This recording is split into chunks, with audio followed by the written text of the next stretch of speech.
Senator, on the rescissions package, the president says that he's going to oppose anybody who votes against this. What do you say to him? He's free to do what he will do, say what he says. My vote is guided by the imperative coming from Alaskans.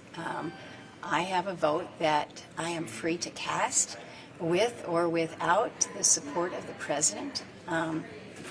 My obligation is to my constituents and to the Constitution. So I look at the Constitution and say that it is the legislative branch that has the power of the purse. I take that charge personally, and so I'm going to execute on it. The president can say what he's going to say, but that's fine. I'm going to do what I'm going to do. What kind of impact will this bill have on Alaska if it becomes law? Well, I can tell you that there has been probably no issue, no single issue that has drawn out more interest across the state of Alaska than support for public broadcasting. I come from a state that is extraordinarily rural. I come from a state where access to other forms of information and communication may be limited. It may be, everything may just come by way of your radio.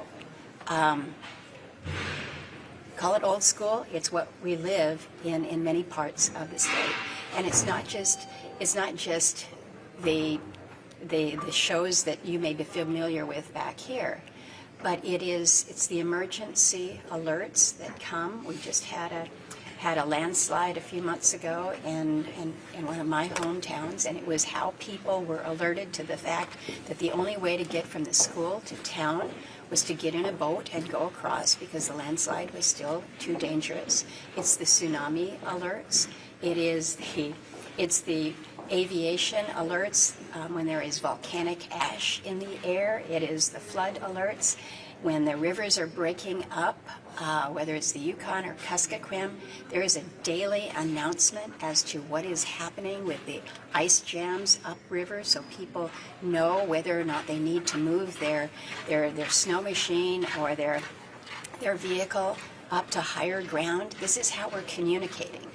And so people are kind of making it appear that this is not a role of the federal government. The Corporation for Public Broadcasting is there for reason, and I think it has stood the test of time. I don't disagree that NPR over the years has tilted more partisan. That can be addressed, but you don't need to gut the entire Corporation for Public Broadcasting, which is what this rescission does. So I'm going to continue to work to ensure that doesn't happen. We could have had the votes to keep this from being discharged yesterday. We were one shot. And so today we will have a series of amendments, and we'll see how that goes. Will you have any amendment votes? Do you plan to offer an amendment vote related to public broadcasting? I have a series of amendments that we have prepared. I don't know if I'm going to need to act on them, but better be prepared.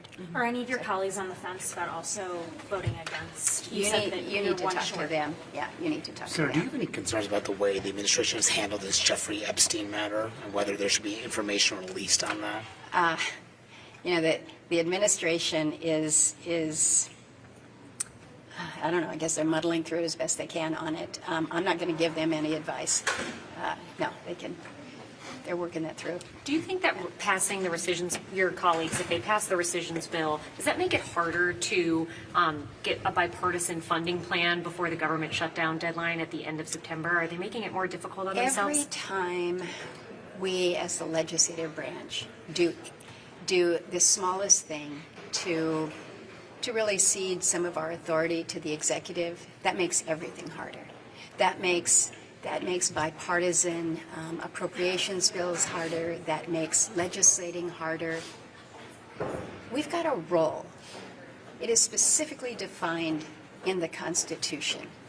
Part of it is doing what we're going to be doing tomorrow and Friday, and that's confirming nominations. I get all that.